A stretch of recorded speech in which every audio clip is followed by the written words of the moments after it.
Good morning, traders. Happy CPI day. Hooray! Stonks go up. Boo, boo, boo, boo. My name is Charles. This is the Pirate Traders live stream where we talk about the ES, the NQ, and how they are moving through the two-way auction process using market profile, market internals, and Bookmap. I appreciate y'all being with me. Please smash that thumbs up button. I sure would appreciate it. So there's a lot to go over here today. A lot of nuances to take into consideration, a lot of conversation to be had. So we'll take it one step at a time. WTF just happened? Well, the CPI came out and the market reacted. Clearly, it was overly short. So the market has been balancing the last few days. It's been bouncing around inside of a range, just kind of chopping around, balancing, while participants were positioning themselves for what they thought would happen in the CPI. Now, yesterday, the market did that all day long. It just balanced and balanced and balanced and balanced and balanced until the very end of the day when it made this massive spike up. That was the signal to those of us who trade the two-way auction process that the higher probability was continuation to the upside. So I felt comfortable taking a stab at CPI, which I normally never would because I had that information. The fact that the market had spent all day doing battle and the buyers won told me that the higher probability was that we were going to keep going as we continued to squeeze all those sellers. And of course, as soon as that news came out this morning, we got that move. Okay? That is a piece of market-generated information. It is very, very valuable to understand what is happening and what it means is going to happen next. All right, Charles, I hear you. We closed with a spike up yesterday. We had this massive move based on the CPI. So what happens next? Well, now things start to get a little bit more complicated.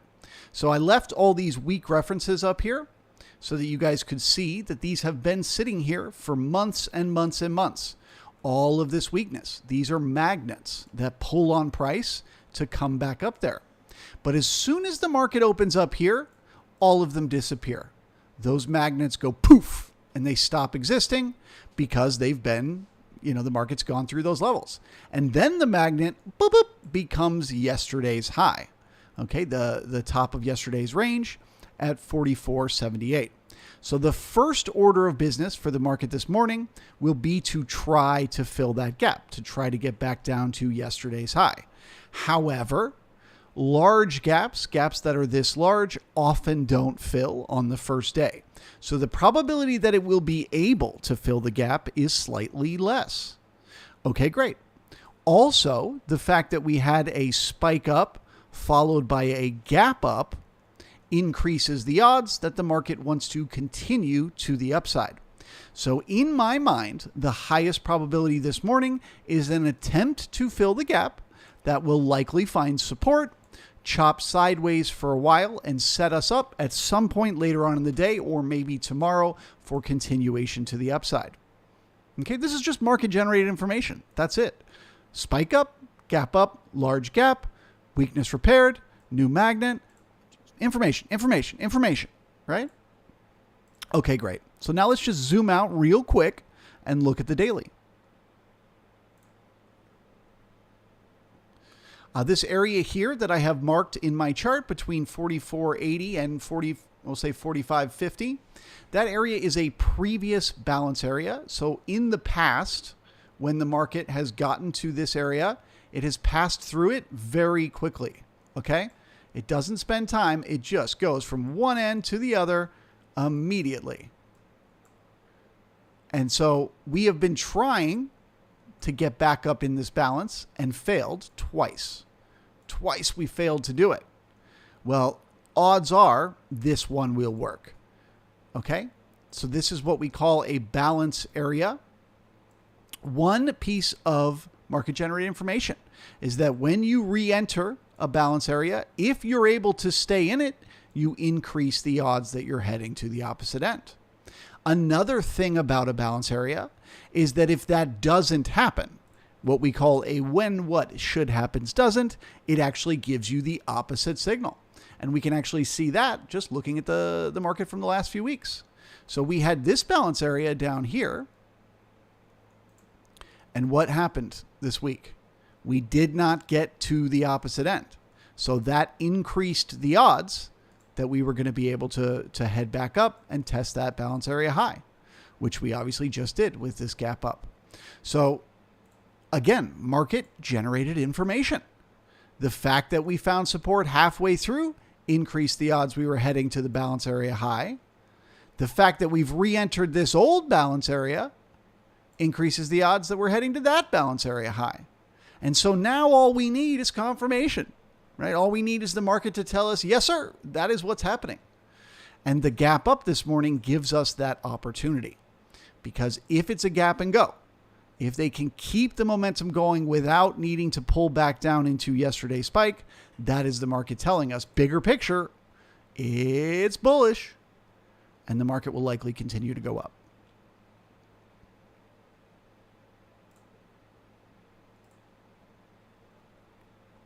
So what am I going to do now? Well, shit, now we're getting a gap and go.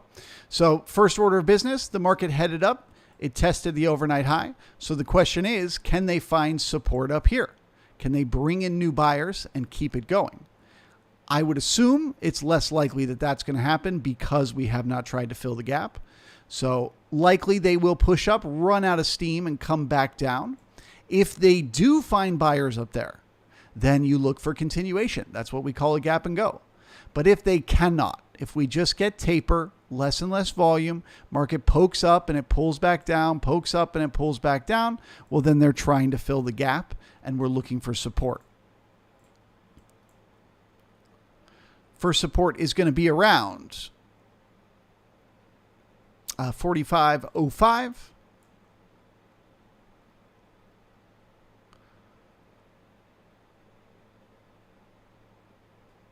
Yeah, I just call it the 4500s, 4500 to 4505, and then down here around 4493. Okay, so that's the question. Do we get a gap and go? Do they bring in the buyers here? Great, we're bullish for continuation. Do they fail? Great, we're looking for support. And then what happens there? If they find it, good, we're bullish for continuation. If not, looking for that gap fill. None of this is guessing. This is just looking at the information that the market is giving us and analyzing what it's telling us. That's all.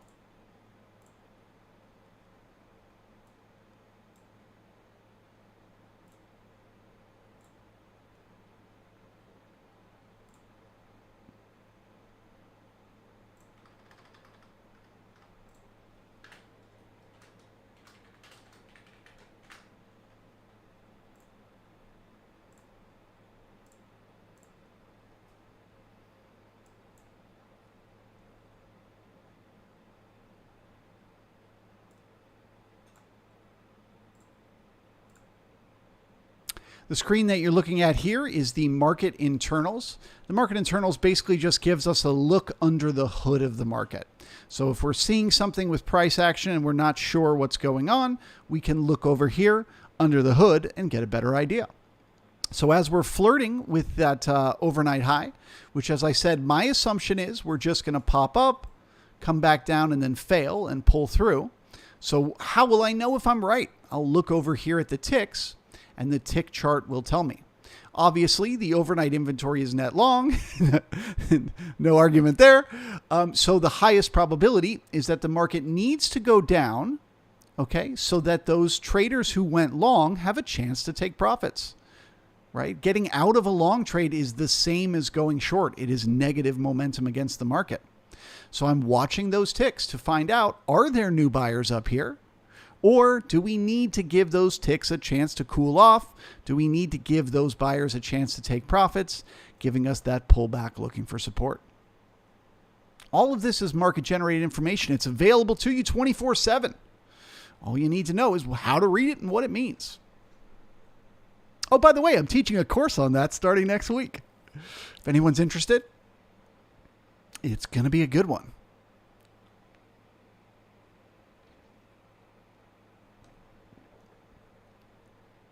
We got 111 awesome human beings here, but only 36 that are brave enough to push the thumbs up button.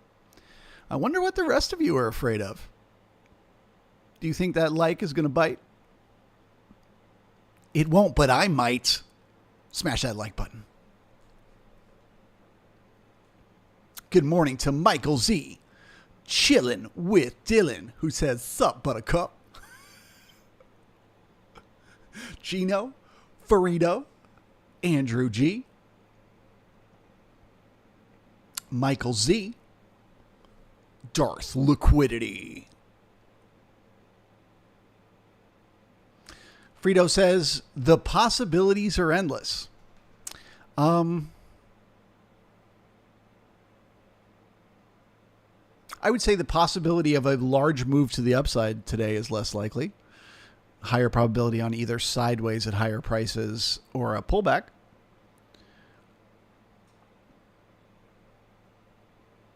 But yep, as always, anything could happen. Anything? Anything. Philip, good morning to you. Kevin, good to see you. Knapp is here. Holger, guten Morgen. Tim is here. MW, MacVins, Al, Jay, Pavel, Percy, River Rock, and Cyber. Welcome one, welcome all. Okay, so failing to find buyers at the overnight high, along with passing back through that opening price, increase the odds that they're going to try to fill the gap. Again, I'll just say, gaps this large often don't fill on the first day. So we are looking for support. Where do the buyers step in? I don't know where price will be, but the most likely scenario will be when this tick gets back to the zero line, the buyers will start to step in there. So I'm keeping a close eye on those ticks.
Good morning, George and Denise.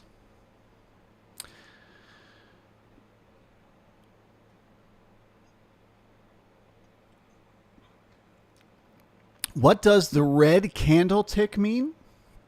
I don't really pay attention to the colors. The colors are just showing you whether it's going up or down. I literally don't pay any attention to that whatsoever. What I'm focused on is where it is in relation to this zero line. So you see this little blue line that runs across here.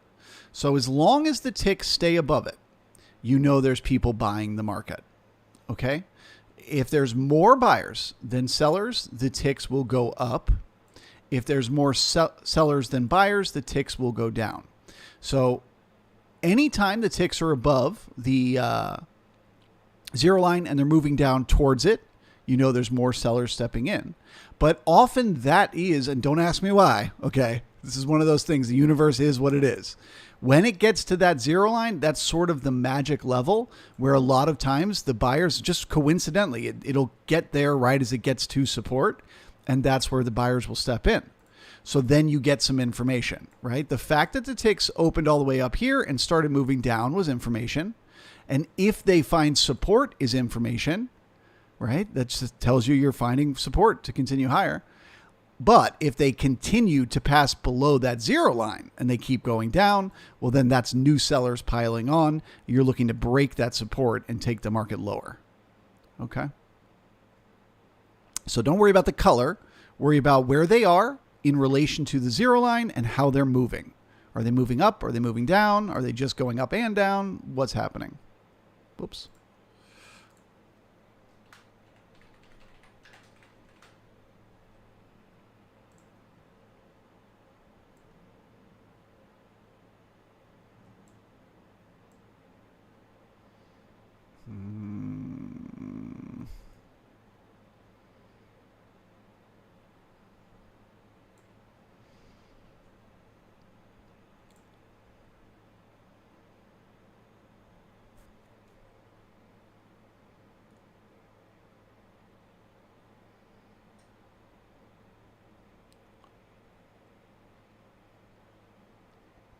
George says, can I share my thoughts on the NQ? I certainly can.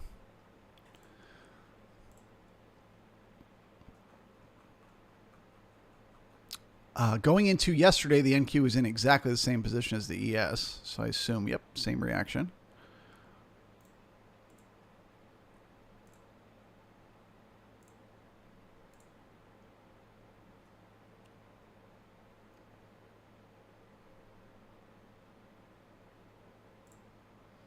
So I would describe, so I'm talking bigger picture now, not necessarily intraday, but bigger picture, we talked about how the ES is bullish because of the fact that on the daily, we found support halfway through that previous balance area.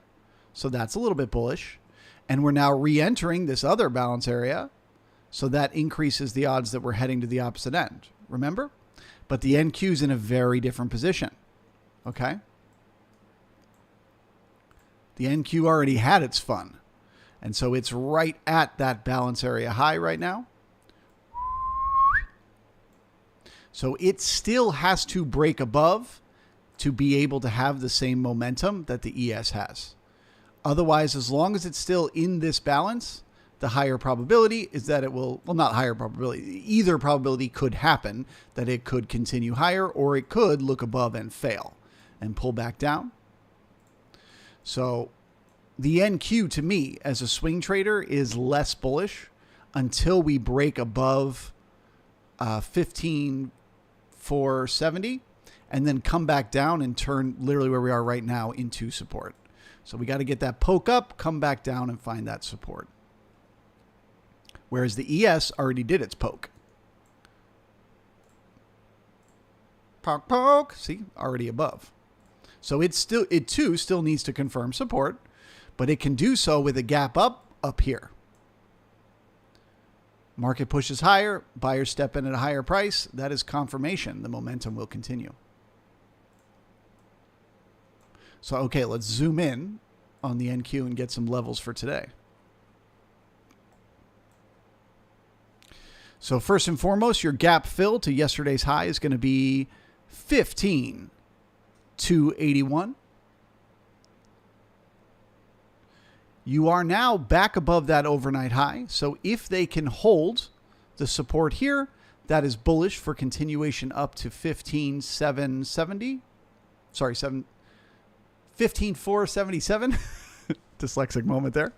That weak reference. So if they can hold this support right now, that's where they're going as their next stop.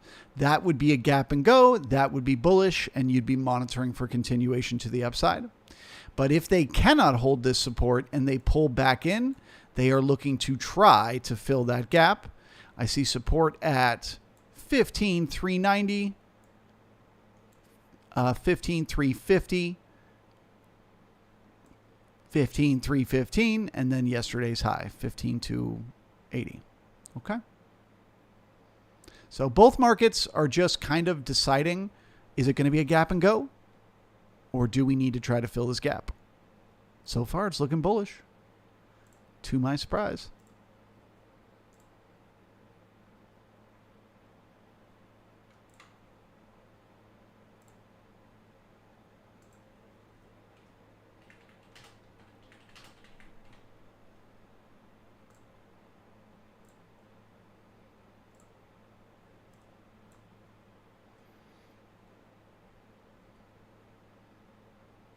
Well, why do you say that, Charles? Why do you say it's looking bullish? Well, just because of those ticks, right? They came all the way down. Didn't even test that zero line. There are buyers buying up here. Now, are they shorts that are covering? Are they FOMO buyers that are going to run out? That we must wait and see. But they are buying. And that is the first bullish thing you would see on a gap and go.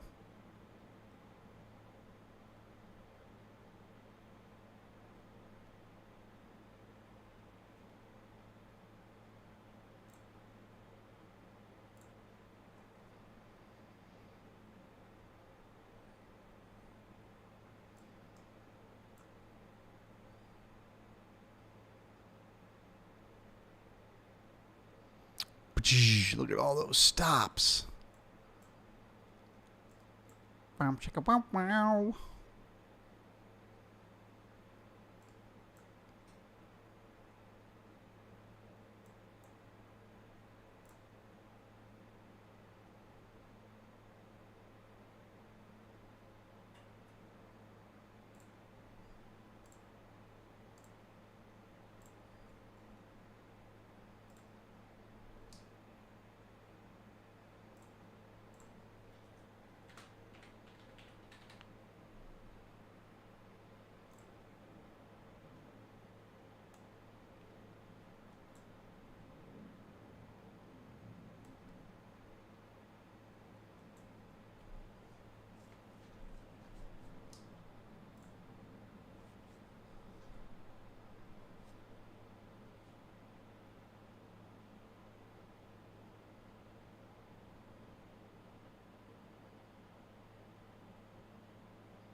Cater says, good morning, following from Morocco.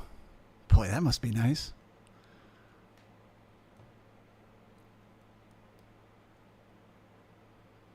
Design Knob. Design Knob. Good to see you, brother. He says, worried about Pappy, though, and any deer on the horizon. Like I said, not yet. Ain't no Pappy here. They're still buying. They're buying at the high.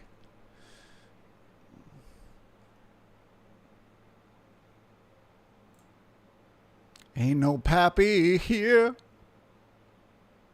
Ain't no sellers there.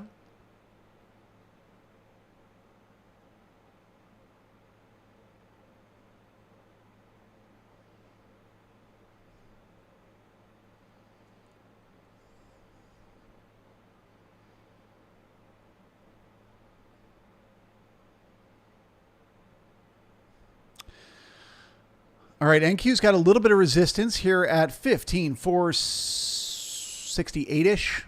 But if they poke right through that, the next stop is that week reference at 15,476. And then you will be doing something we call monitoring for continuation higher. So they got the gap up. They got the gap and go, pushing back through the opening price. They found the support on the overnight high, and they're now heading up to repair that first week reference. So that tells us they want to repair that first week reference, but we don't know what they want after that, right? Do they want to keep it going all day long? So what we want to do is just monitor for continuation. Once we get up there, we look for signals for what's happening there.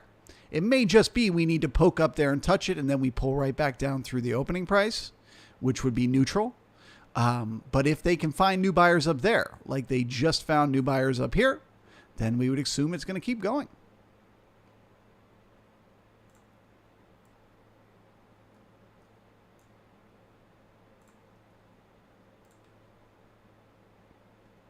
Same thing with the ES here. If they can hold this overnight high, which we're testing right now, we'd look for continuation. If not, let's see if they can hold the half back and stay above that opening price.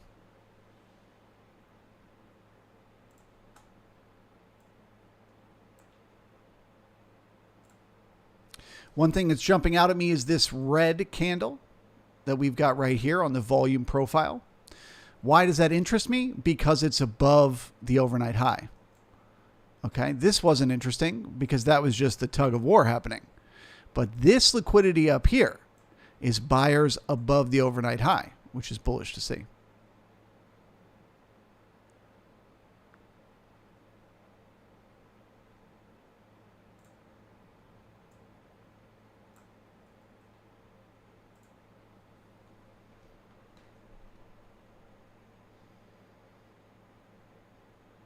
$135 people hanging out, only 70 likes. Let me get them thumbs up or give me a thumbs down or write a hateful email, whatever you need.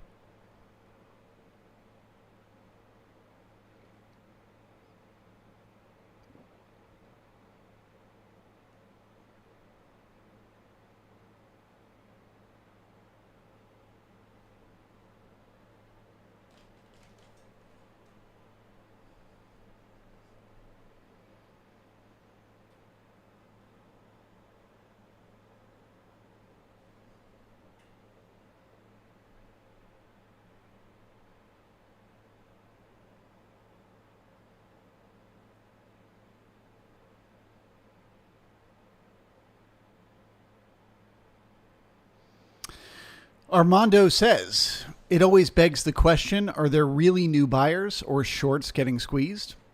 Well, that's a matter of time frames, right? So on the day time frame, it's new buyers, right? It's, you and me, day traders, they're buying right now.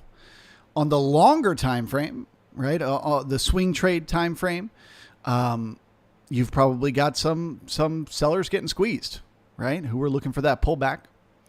And longer term time frame, investment horizon time frame, you've probably got some people looking at the market going, maybe it is the beginning of a bull market and they might be changing their minds.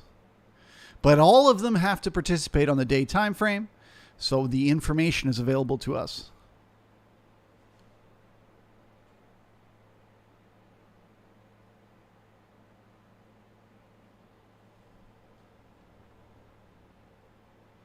Chilling with Dylan is looking for some volatility in 5 minutes.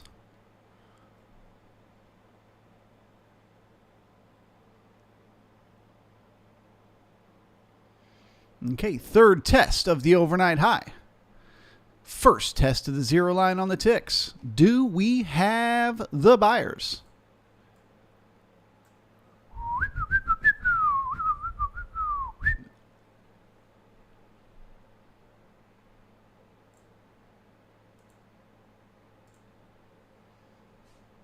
Boop. There's some. Are there more?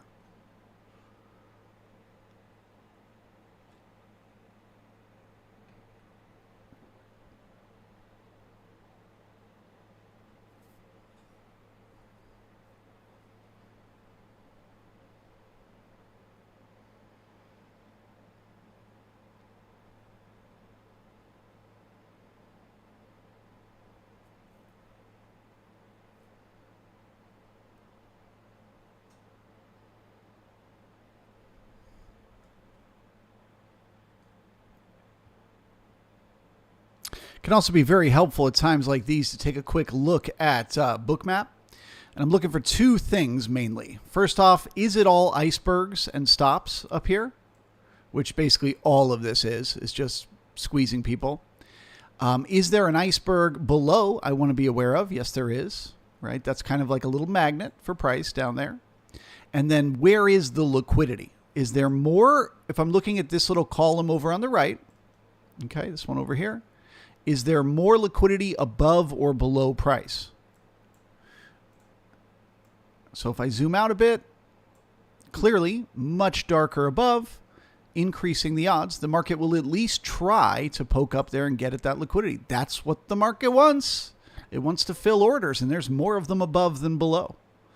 Now, if something changes, if suddenly it starts to get much oranger down here, and much lighter colored up here, much more yellow, well, then we know they're coming back down.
All right, well, I don't know how far they can push it. This is a monitor for continuation situation, so maybe they just need to barely poke a little bit higher and then they run out of steam.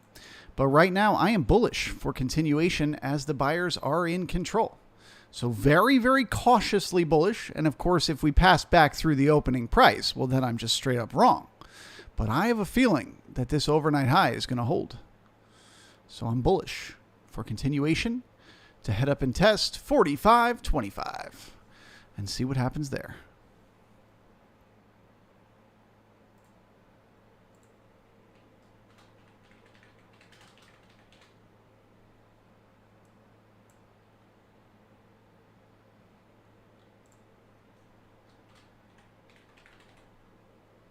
Saiport.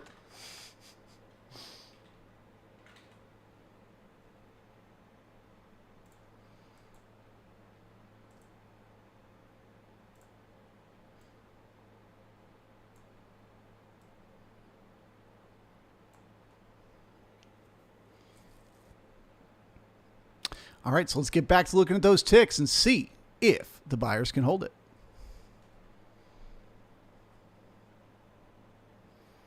But Charles, what if they're just shorts covering? But Charles, what if they're just FOMO? Well, we'll know when they pass back through that opening price. But so far, they keep stepping in. Someone wants to own this market.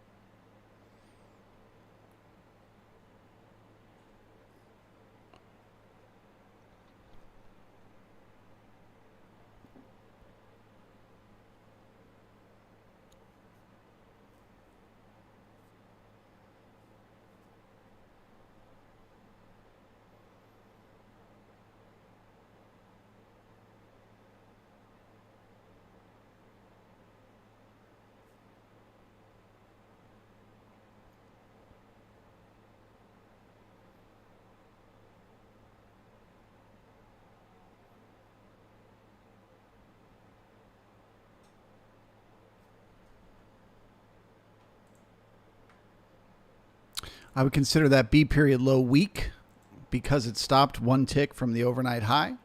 That just slightly increases the odds. We'll have to come back for it again.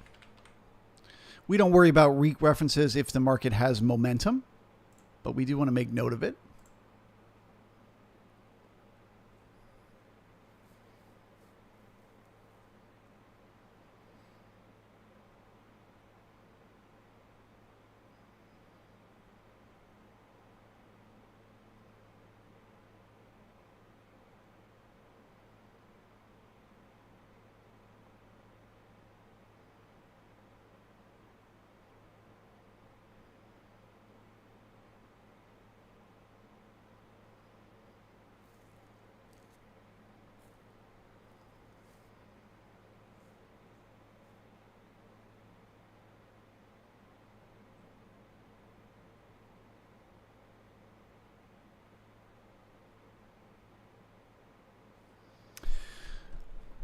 Miguel says, even though it's bulling the trend, but the price is too high or not? Are you talking about the internal of the trend?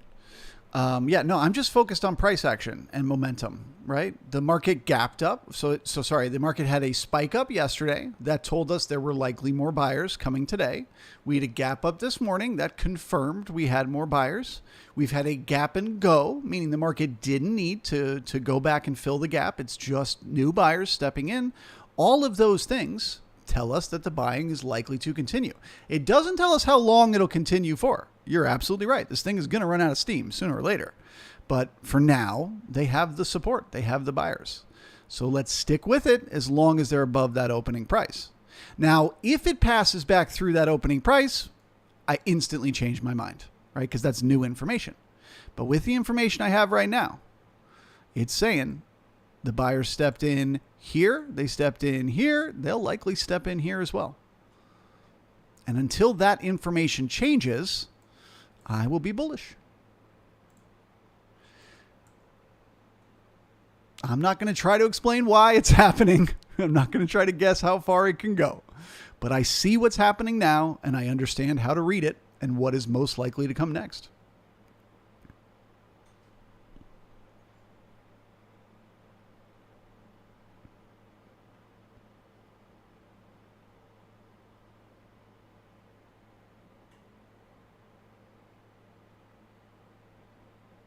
V Flama, welcome. Good to see you again.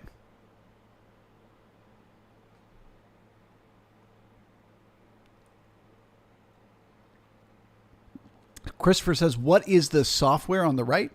If you're talking about this software, that's just Thinkorswim platform. And you're looking at the tick chart and the advancers versus decliners. And if you were asking earlier when I had this chart up, that is called Bookmap. Speaking of which, boy, the liquidity went dark, didn't it?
Cater says, when are you planning on taking a trade? I won't tell you when I do, but I will just say if I am bullish and I have an opportunity to get long where I only have to risk a couple of points for a potential to make a 10-point move, that would be where I would do it. Knowing that if I'm wrong and the market were to pass back through the opening price, there's a very, very large gap below that will provide plenty of opportunities to make back those losses right away.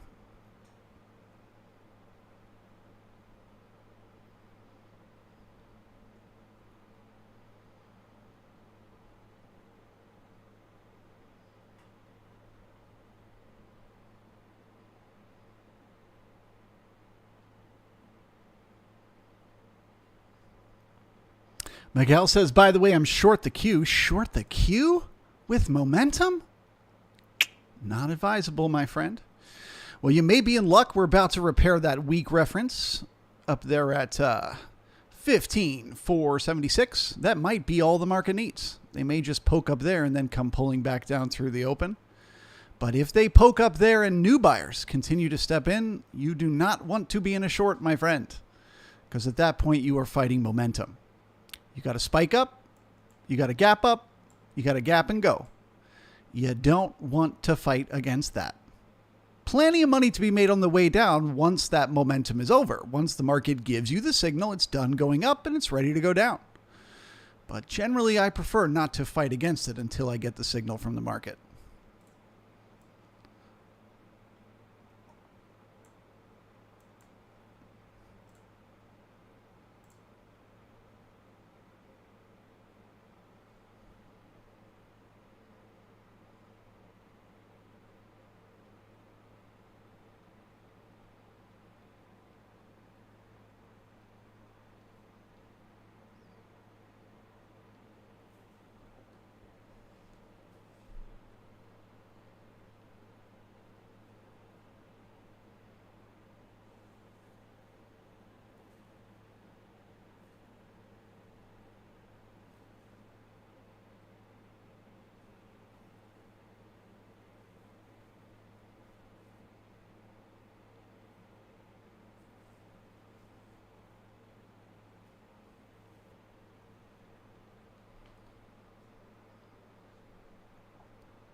Charles, I'm just so scared. I just can't trust that it's going to keep going. My instincts are screaming at me to short this. Well, just let the market-generated information guide you. Look at all the volume. We're bringing in above the previous day's high. Look at them ticks. That's buyers. They don't buy because they want to stop right here. They buy because they want to get to that next resistance. Food for thought.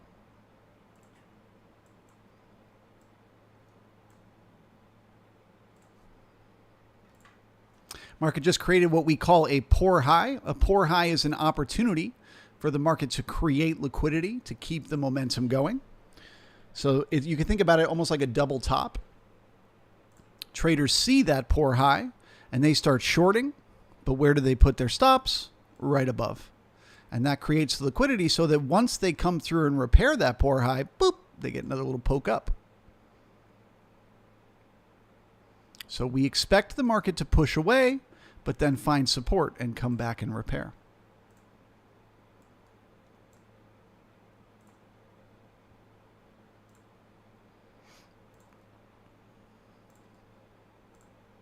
Okay, there's the repair. All of these things I will be going over in detail over the next 2 weeks in my workshop. And I know what you're thinking. You're like, Charles, how come your workshop only costs $150?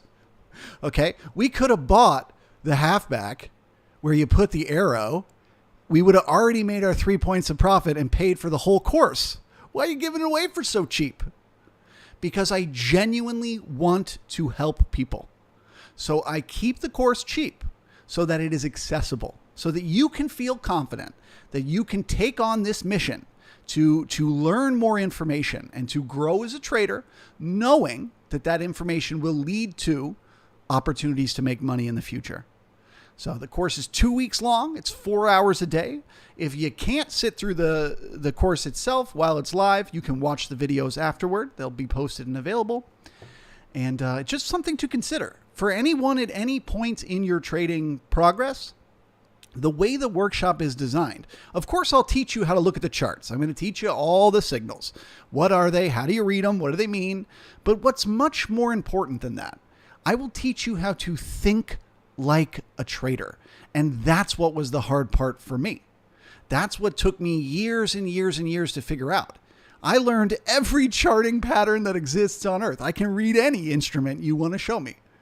But I didn't know how to think like a trader. I didn't know how to develop a strategy. I didn't know how to use my own psychology to improve the way I enter and exit trades, to recognize my strengths and weaknesses and build that into my system. It took me years of mistakes to figure all of that out. And all I want to do now is help you guys save some time, save you the years it took me. So I make it cheap. I make it $150 so that it's accessible. Something to consider.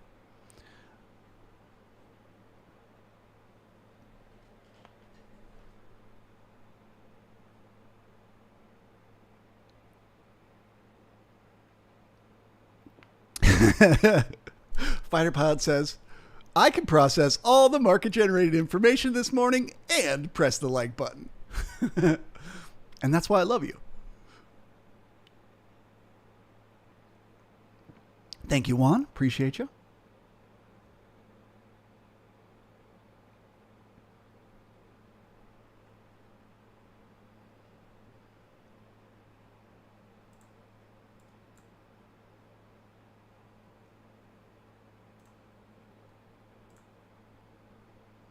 Okay, so the NQ was able to repair that weak reference. So that magnet is gone. So now we are in the process of monitoring for continuation. We don't know how far they're going to push it. They could keep it going all day long. They could run out of steam right now. We don't know. We just had that one magnet. That was the only signal we had to work with. So now we're back to watching the way the market handles support and resistance. When it pulls back into support, do the buyers step in? When it pushes back up into resistance, do we get resistance or do we poke through? As long as the market can keep the momentum going, they can keep the price going as well. So we're just monitoring for continuation to see how far they can push it. I will say if the NQ comes through and passes back through that opening price at 15,428, I would be looking for it to try to fill the gap. But for now, it's got the momentum. Let's see how far they can push it.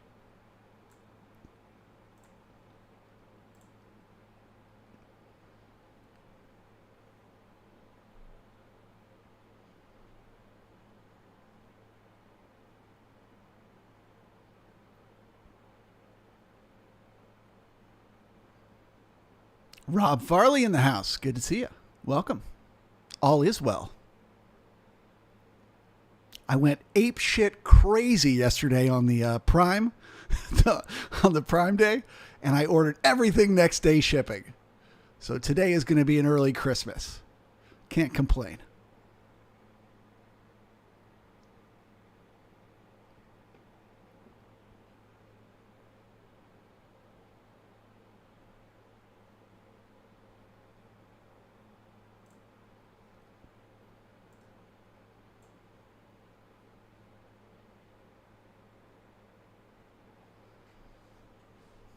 Falcon 1? What's Prime Day? You must not be American.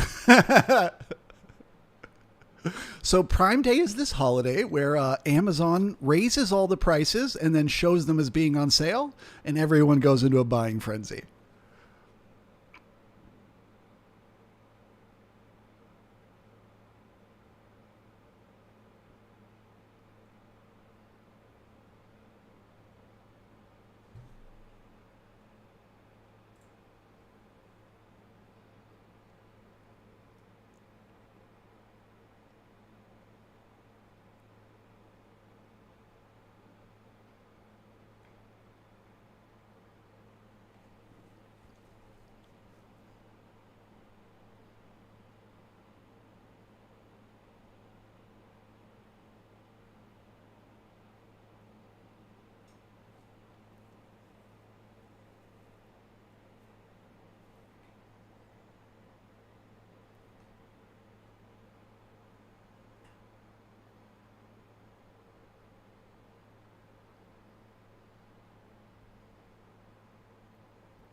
Okay, so market is starting to run out of some momentum here.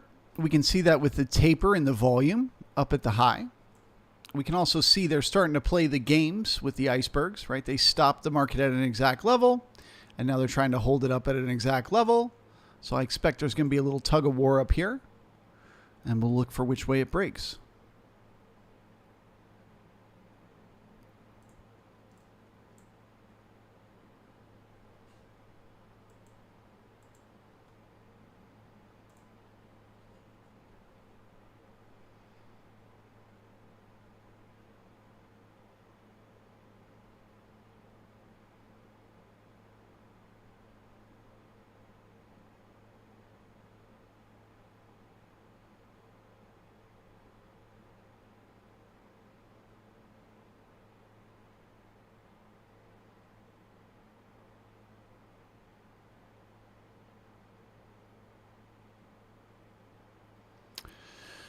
Zorf says, can you use the market-generated information for a narrative building for short-term scalping? Of course.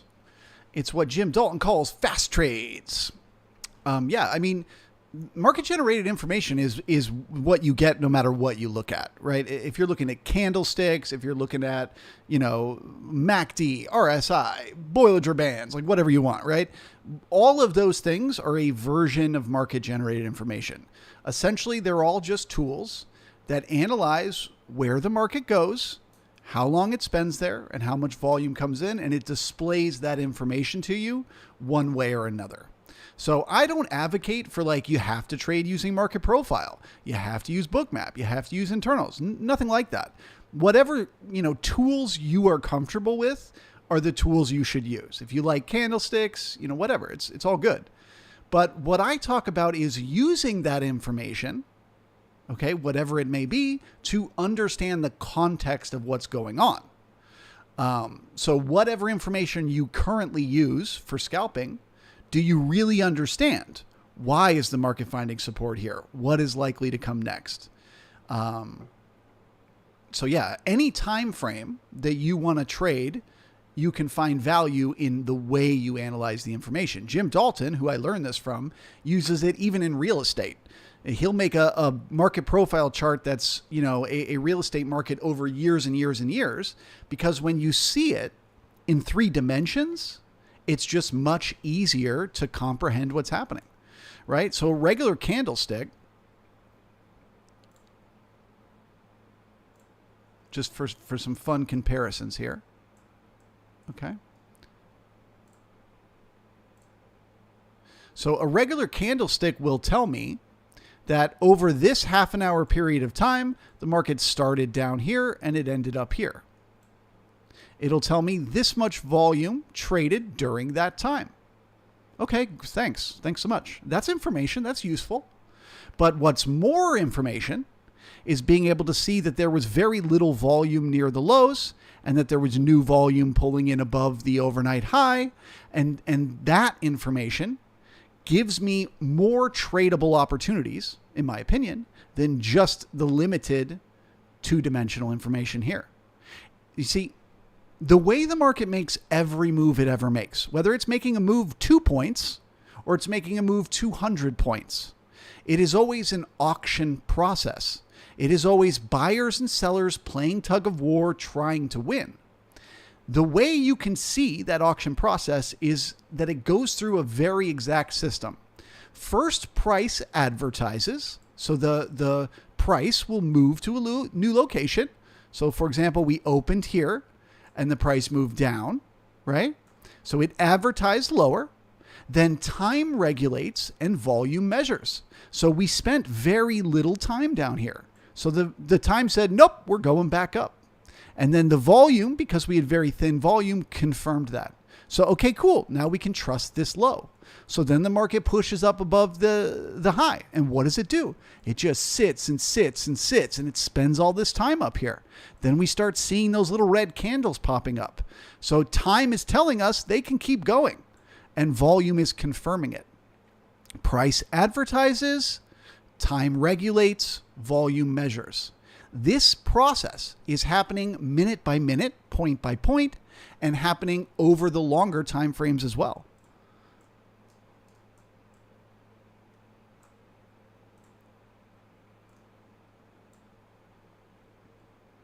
So I can jump out here and look at a daily, and I can see we spent all this time in here, and what did the market do? Broke out of that range, went to a new location, and then what did it do? Spent a bunch of time, brought in a bunch of volume at that new location, increasing the odds it was going to keep going. So it doesn't matter what time frame you trade on, whether you're a short-term trader, scalper, day trader, you know, whatever. The information is valuable no matter what. You just want to become an expert at reading that information on your time frame, on the time frame that you trade. Did somebody say the highest probability is that we were heading to the opposite end of balance? That's valuable. It's valuable if I'm a scalper. It's valuable if I'm a day trader. It's valuable if I'm a swing trader.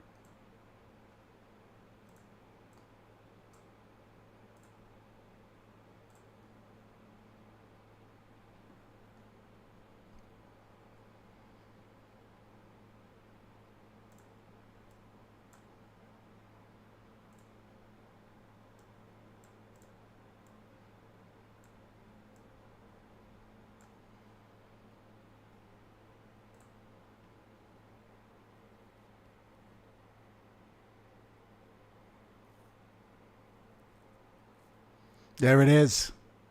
Zoref's in. Who else is coming? Who's joining us for the workshop? Who wants to take their trading to the next level?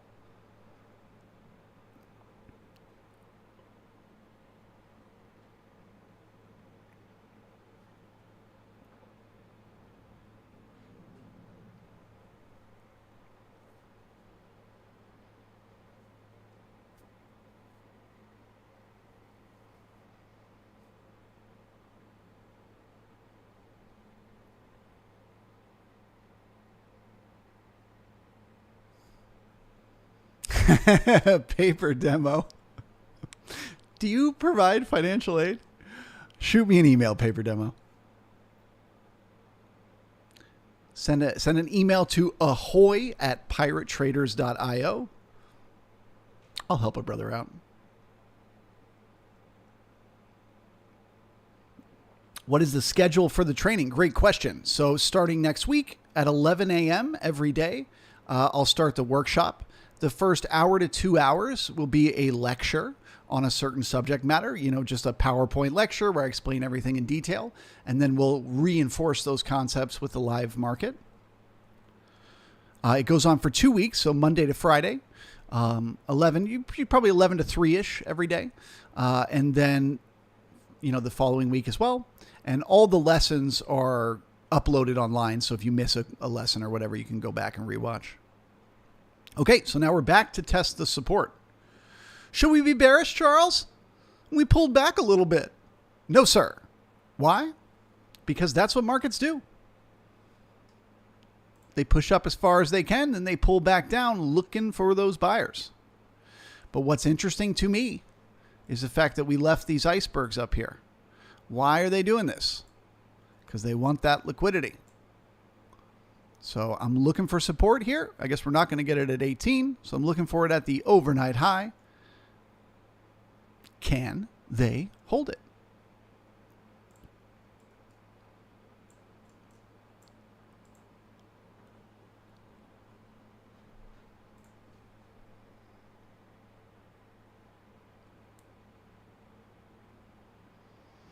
David, you forgot to change the banner? I don't change the banner if I can't even get 100 likes. Come on. Got 140 people hanging out.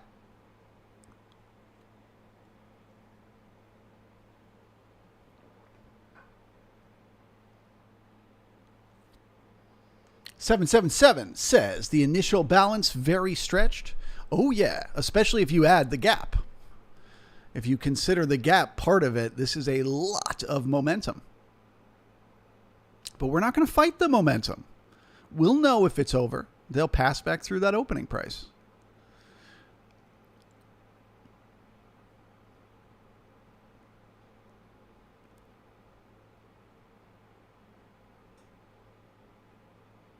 Woo! We made 100. All right, well, I'm bullish. I don't think I had to put up the banner, but there you go. As long as we're above that opening price, and in particular, if we can hold that overnight high, I assume that they're not done, as there continues to be more and more new buyers. We spend more time. We bring in more volume. That is a confirmation. The momentum remains.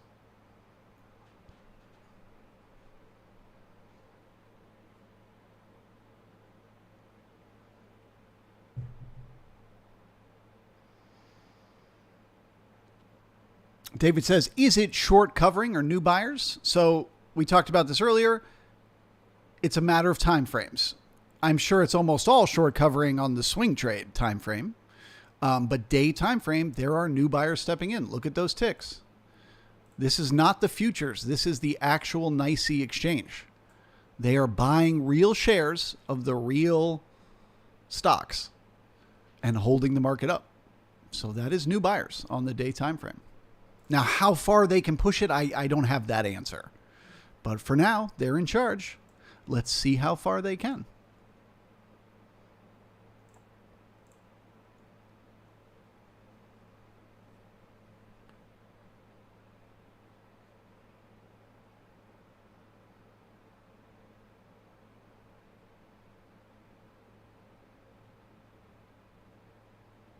So what you're going to see, if we get up here and we poke through this iceberg that you see right here, the 50 with the two little triangles next to it, that's a short iceberg. What you'll see just above it is a little green dot like this. That's the delta between buyers and sellers. So what will happen is once we get up there and we're able to clear out all those orders, boop, you'll get a bunch of people who get stopped out. That's why they do that. They want to create liquidity because they want to keep it going. And they'll just keep doing it all day as long as it keeps working. Jim Dalton has this saying, traders do what works until it doesn't. So don't try to plan ahead for when it's going to stop working. Instead, just assume it's going to keep working. And then when it's done, the market will tell you. It'll give you a signal.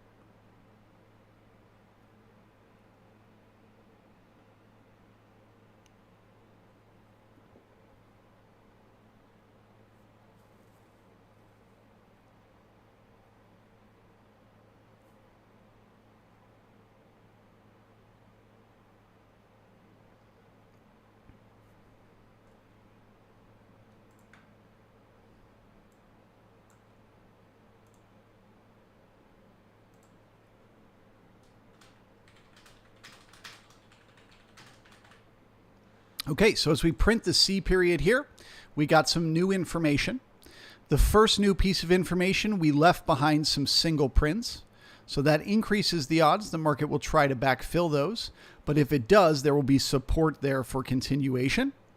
And if, in a moment here, the C period pokes above the B, that is also information that tells us that the market is trending higher. That is a confirmation of the momentum.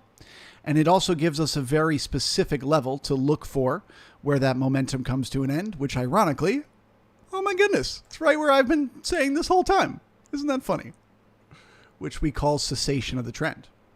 So it is bullish to see that we have those single prints because that support is likely to start the trend.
All right, they're building that liquidity right on that iceberg. They are trying to scare the market away.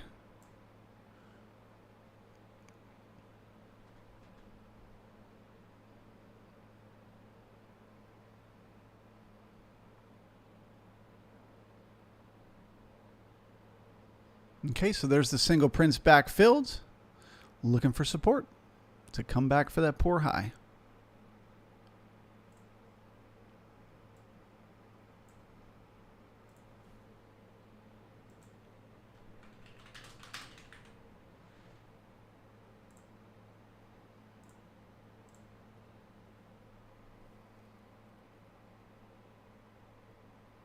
Oh, look at that. They just disappeared seconds later. Wonder what that is. You guys see that? Look at how the colors change. As time goes on, they make it more and more and darker and darker and darker right up until the price runs away. And then, poof, it disappears. They weren't real sellers. Shh, don't tell anyone.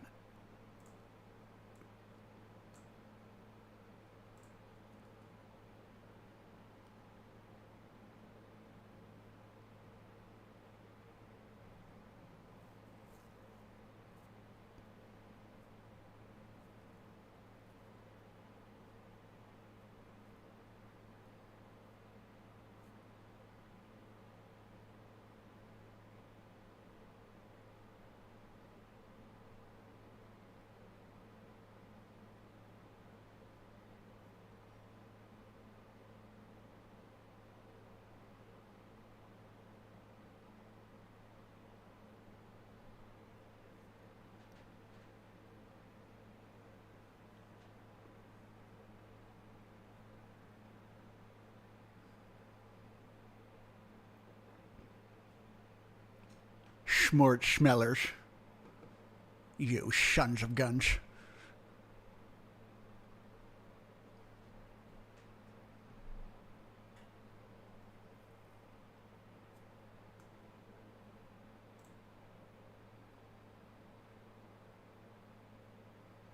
Looks like the NQ also has some single prints that need to backfill. Same thing, looking for support. That's 15,470.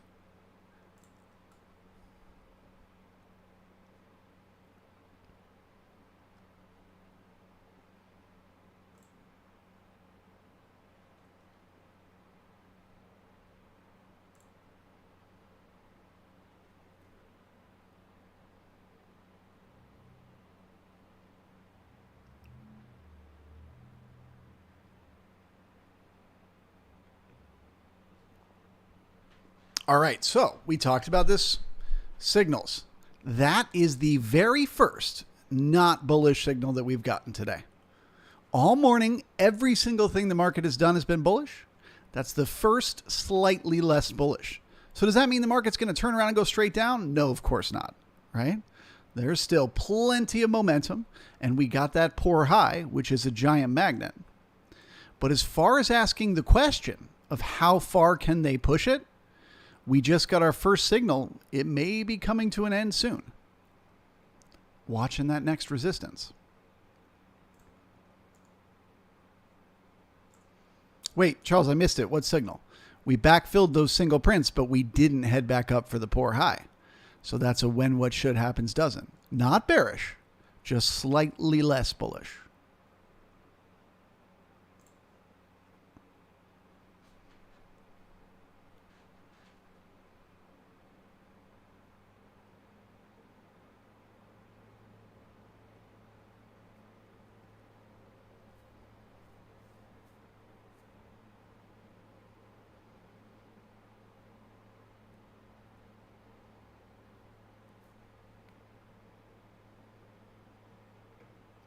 It can be difficult to maintain two separate ideas in your mind at the same time. To think, I think the market's going to keep going, and to think, ooh, I just got a signal that up here we may run out of steam. You have to be able to see both bullish information and bearish information at the same time and know which has more value and which comes first. This is very, very difficult to do. It requires thinking in probabilities. The human brain is not programmed to think of two separate conceptual ideas at the same time. So we get this thing called confirmation bias, where if we think the market's going to go up, we're not willing to admit if there's suddenly something that contradicts that opinion. And so then we have less information when we get up there. So when I say it's slightly less bullish, all I mean is we're going to run out of steam somewhere, but not that we have yet. Very important nuance. Thinking in probabilities. Be like water, my friends.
Round two. Ding, ding, ding, ding, ding.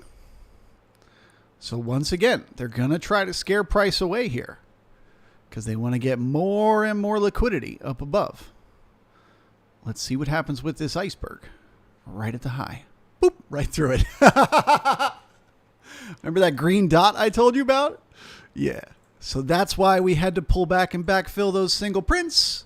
They wanted those 737 shorts to get squeezed, son. The market is now officially trending higher. That's basically just a signal that tells us we are right about the momentum. It is a third confirmation. So the first signal of the momentum, spike up at the end of the day yesterday. Second signal, gap up with a gap and go. Third signal is the trend higher. So I'm, of course, not making a call for this right now, but it just means the market could potentially keep going all the way up to that opposite end of balance. Again, that's not the call I'm making. I'm just saying that's what the information is saying, is that it would not be unreasonable for us to head straight to the opposite end of balance at the 45.50 area. Charles, that's freaking insane. You're crazy. There's no way. Why? Why is it so insane? Let's just zoom back and look at the last time we were here. Came down through it, only took 2 days. Came back up through it, only took 2 days. Came down through it one single day. Came back up through it one single day. Wait a second. What? Look at this. 2 days. Chop inside. 2 days. 2 days. Almost made it in a day. Okay, so this is an area. The market can just bounce from one to the other, one to the other, one to the other, very quickly. So that doesn't mean it's going to make it to there. It just means it's a piece of information we should be considering, no matter what time frame we're trading on. Spike up, gap up, trend higher, and we're heading towards an opposite end of balance. All of these are bullish. Can they keep the momentum going? So the way we will have that signal for that momentum now is with what we call cessation of the trend. As long as each 30-minute period, each 30-minute TPO stays above the previous 30-minute, it is likely to keep going. And at whatever point in the day, one of these 30-minute bars dips 2 ticks below the previous, that is the market telling us that momentum is likely over and we're ready to start going sideways.